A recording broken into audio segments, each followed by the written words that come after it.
네, 한미 간 관세 협상 시한이 2주 앞으로 다가오면서 농축산물 시장 개방이 협상 카드로 급부상하고 있습니다. 농민들 당연히 반발하고 있고요.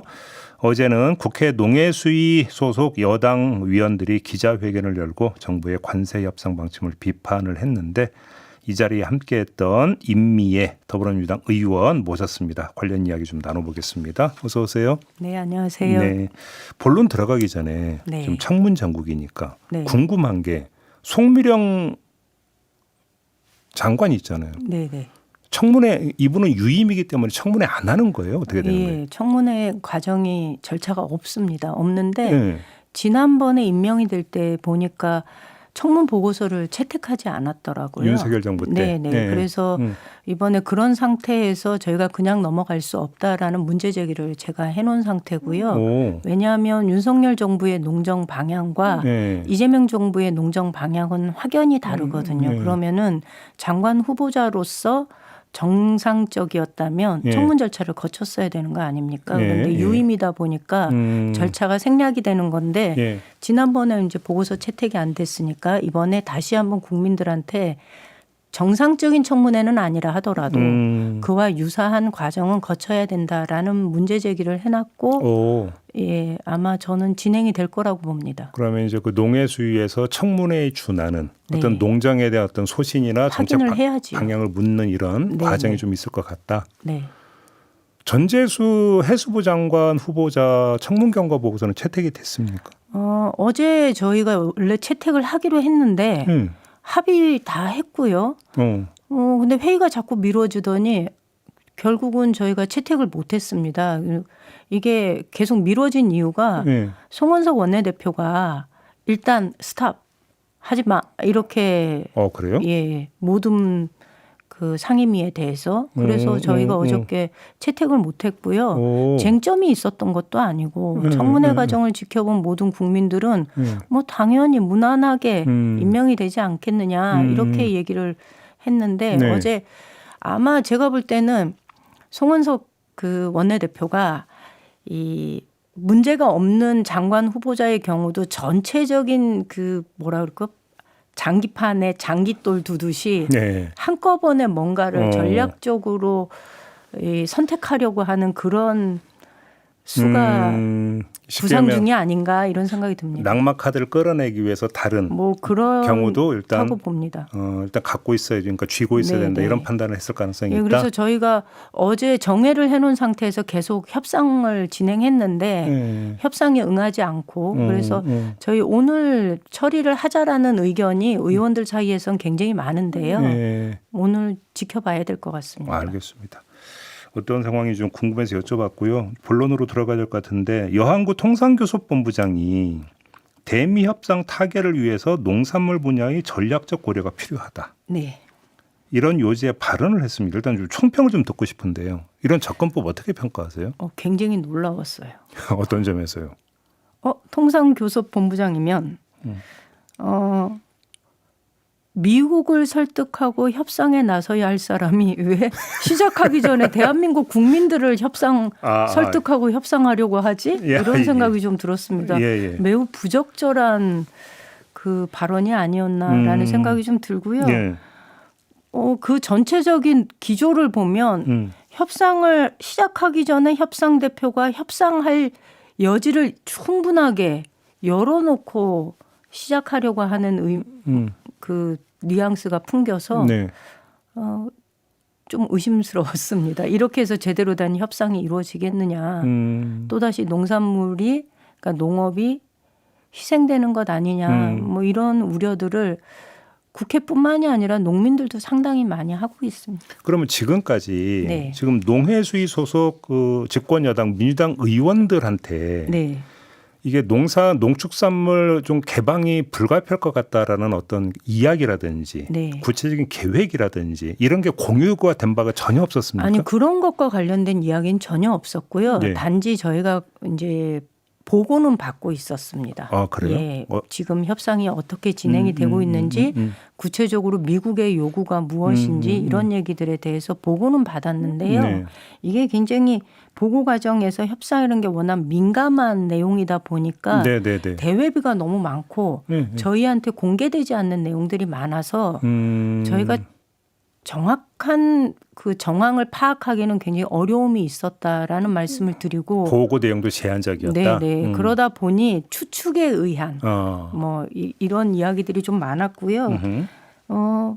농산물을 개방을 검토한다라는 얘기는 저희 보고 과정에서도 단 한 번도 없었습니다. 없었어요. 네네. 그러면 여한구 본부장 급작스럽게 이렇게 예, 이야기를 한 그러니까 겁니까? 기사를 보고서 저희가 이거 뭐지? 굉장히 당황을 했던 거죠. 오늘 보도를 보니까 김민석 총리가 14일에 농민 네. 단체를 만났다고 해요. 네, 혹시 네. 알고 계세요, 의원님? 예, 알고 있습니다. 혹시 총리가 어떤 이야기를 했는지 좀 들으셨어요? 그 문제는 송미령 장관 유임건과 관련돼서 농업계의 반발이 굉장히 심했습니다. 이 건이 아니었고. 네네. 그러다 보니 이제 그분들과 대화하는 차원에서 만났던 건데 예. 이 문제가 분명히 농민단체에서 문제 제기는 있었을 겁니다. 예. 그거는 예.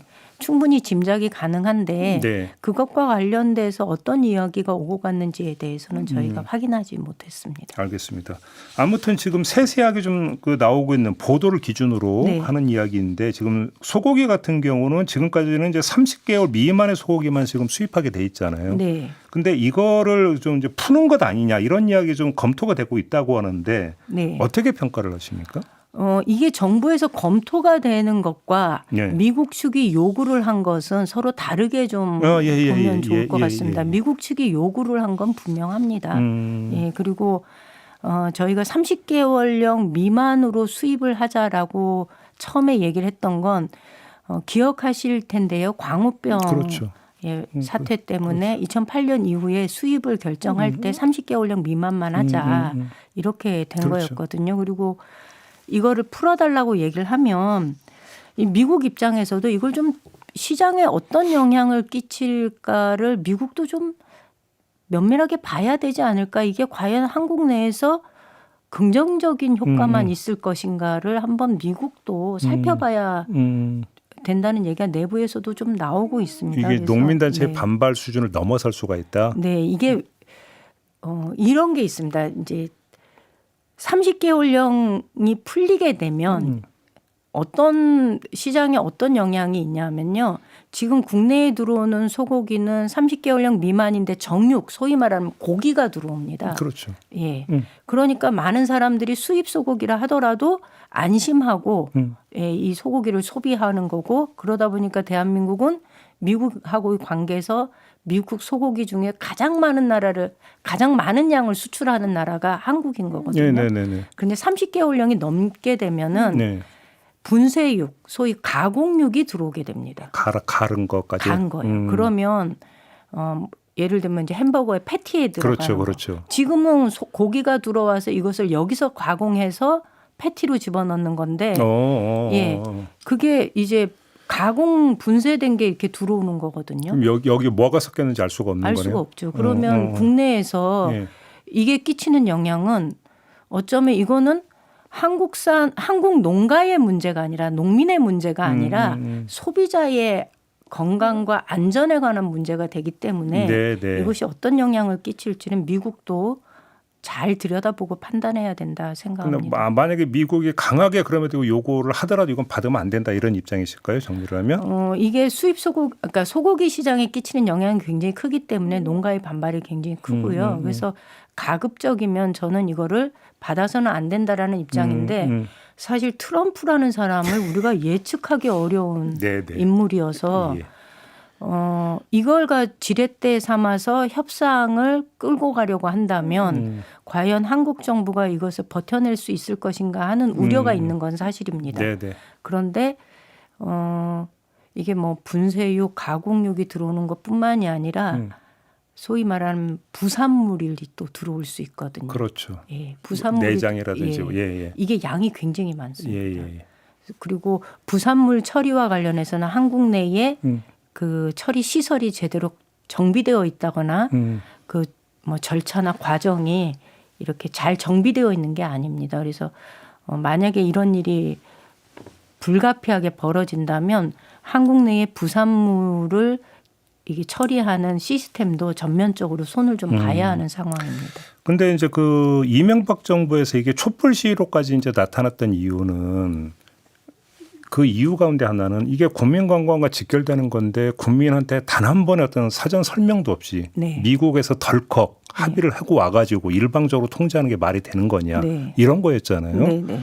그러면 지금 만약에 이게 이제 관세 협상이기 때문에 어느 정도 비밀을 유한다는 건 충분히 이해가 되지만 그럼에도 불구하고 뭔가 사전에 국내에서 이게 좀 여론을 좀 정지한다든지 이런 과정이 좀 있어야 되는데 이게 거의 없는 것 같거든요. 이 점은 어떻게 평가하세요? 그러니까 국민들이 이것을 받아들이기 어려운 거죠. 예, 예. 예, 이거는 농민의 문제가 아니고 아까도 말씀드린 대로 소비자의 문제, 전 국민의 문제이기 때문에 예, 이거를 만약에 정부가 지난번처럼 그런 협상을 해온다 그러면 국민들이 그걸 감당하기는 좀 어려울 거라고 봅니다. 이거는. 쌀은 이건 보도를 기준으로 하는 건데 어제는 그 주요 언론이 쌀과 소고기라고 하는 것들 제목으로 다 올렸거든요. 네. 근데 오늘 보니까 쌀이 빠졌더라고요. 네. 그래서 이게 좀 쌀은 좀 이게 좀 우리가 네. 개방 안 해도 되는 쪽으로 지금 가닥이 잡힌 건가 이런 추측 어떻게 파악하고 계세요? 아니 그렇지는 않고요. 예. 뭐 하루 사이에 뭐 소고기는 뭐 여전히 협상의 테이블에 있고 쌀은 그렇지 않고 이거는 아닙니다. 어떻게 파악하고 네. 계세요? 쌀은? 쌀은 그런데 저희가 해마다 쌀이 남아서 뭐 수매를 해야 되니 어쩌니 이런 이야기들 하지 맞아요. 않습니까? 맞아요. 예. 근데 저희가 이게 쌀이 저희가 40만 8,700톤이 들어옵니다. 해마다 5% 관세로 해서. 예. 그러니까 쌀 자체는 관세가 513%여서 실제로 그 관세를 부담하고서 쌀이 수입되는 거는 불가능합니다. 어차피 가격 경쟁은 게 네, 없으니까. 안 됩니다. 그런데 저율 관세로 해가지고 할당 물량이 있습니다. 그게 40만 8천 톤이고 이게 이제 국내 소비량 기준으로 7.96% 계산을 해서 들어오는 물량인데요. 이 소비량이 언제 기준이냐 하면 1988년도 기준입니다. 그래요? 네. 그래서 40만 8천 톤인데. 근데 올라갔을 텐데요, 그러면 지금? 지금은 소비량이 뚝 떨어졌죠. 그러니까요. 거의 절반으로 뚝 떨어졌기 비율은 때문에. 더 올라서 갔을 거 아니에요. 저희 농업계에서 계속 요구했던 거는 실제 그때 협상할 때의 기준 연도의 소비량하고 지금의 소비량은 너무나 차이가 많으니 예. 현실화해달라. 2020년대를 기준으로 혹은 25년을 기준으로 해서 7.96%의 할당 관세 적용하는 그 수입량을 조절해달라는 게 저희 농업계 측의 요구였거든요. 네네. 그러니까 한마디로 말하면 절반 정도가 줄어야 된다. 이런 와중에 미국에서 쌀을 더 수입 개방을 요구한다는 거는 이건 사실은 대한민국의 쌀을 그 저율 관세로 들어오는 쌀 수출하는 나라들, 그러니까 우리가 수입하는 나라들이 꽤 여러 개가 있습니다. 그러면 물량을 조절해야 되기 때문에 미국도 그런 면에서는 다른 나라하고도 협상이 이루어져야 되는 거여서 40만 8천 톤에서 미국이 우리나라에 수출하는 거는 13만 톤 정도 되거든요. 그럼 이거를 늘리려고 하면 다른 나라하고도 협상해야 되니까 이건 더 쉽지 않다 이렇게 그러니까 보는 예를 거죠. 들어서 뭐 일본 같은 경우에 되게 민감한 문제잖아요. 네. 쌀 시장 개방. 뭐 좀 공조 여지도 있는 거 아닙니까? 일본하고요. 최소한 이거에 대해서는. 그렇죠. 그러니까. 그리고 일본의 총리가 지난번에 뭐? 그 할당관세 물량 재조정하겠다 이렇게 큰 소리 뻥 쳤는데 나중에 참여 선거 뒤로 앞두고 빠졌어요. 세게 나가던데. 네. 일본 정부. 처음엔 그랬는데 지금은 좀 슬그머니 뒤로 빠졌습니다. 그런 거예요? 네. 또 하나가 유전자 변형 작물 있잖아요. 네네. 그러면서 특히 감자 이야기가 나오던데 이 맥락을 어떻게 파악하고 계세요? 감자 이게 저희가 지난번에 그 대선 전에 저희가 GMO 감자 토론회 한 적이 있는데요. 예. 예, 우리가 지금 생감자 기준으로 100% 자급이 되는 품목입니다. 감자의 경우는. 그래요? 네, 근데 지금 GMO 감자보다도 LMO 감자 얘기가 많이 되고 있는데요. LMO는 또 뭐예요? 그러니까 GMO하고 LMO가 조금 다른데 유전자 변형이라는 면에서는 똑같습니다. 예. 그런데 LMO는 그러니까 생육, 성장, 번식이 가능한 유전자 변형이거든요. 그러면 예를 들어서 감자 같은 경우에 싹을 도려내서 심으면 이게 다시 감자 생산이 가능한 2세, 3세 생산이 가능하다 이런 얘기죠. 거고. 예. 이제 GMO 같은 경우에는 유전자 변형인데 이것을 가공하거나 내지는 특정한 뭐 지금은 옥수수 대표적으로 옥수수 같은 경우에 특정한 그 뭐 제초제나 병충해에 강한 걸로 이렇게 되어 있죠. 그렇게 유전자 변형했지만 간혹 그런 경우 있거든요. 우리 회사에서 생산한 GMO 옥수수는 다른 곳에 가서 심었을 때 생산이 되죠. 다시 발화가 되지 않도록 처리한 것들이 있거든요. 네, 네.